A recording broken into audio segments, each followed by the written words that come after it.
My amateur career, you know, it wasn't as big as it should have been because I stopped boxing. They're usually the promoters are looking for Olympians, guys that had a real deep amateur career. We did struggle a lot.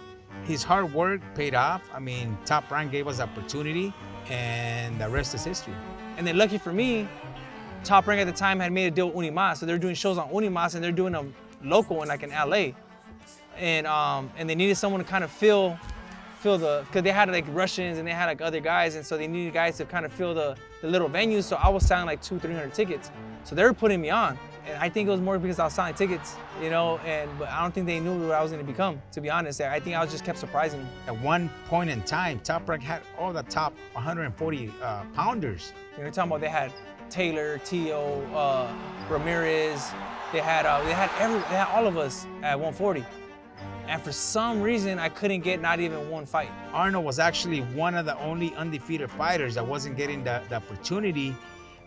He was ranked #1 for a very long time. It's like they didn't have a plan for me. They were just like, man, he keeps winning. What are we gonna do with him? Let's put him against this dangerous fighter, but he won. Okay, now what's next?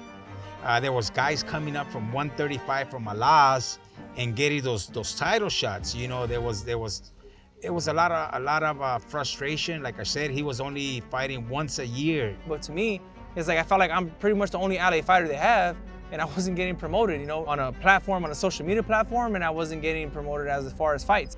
I know they did try it. I'm 100% positive they did try to get us a Lopez fight, you know, in 3 or 4 different occasions. Credit to them, they try to make the fight happen with Teo a lot of times.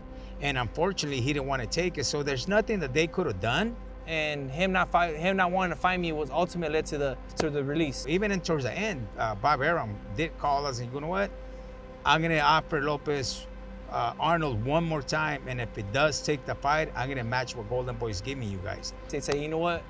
You know, hey, look, we're sorry, we couldn't get you anything big. You deserve it. Go out and see what you can get. They granted us a release, and we actually had a few other offers, one from Matchroom and one from Golden Boy. They're the ultimate choice, man. I was like, that's where I want to be.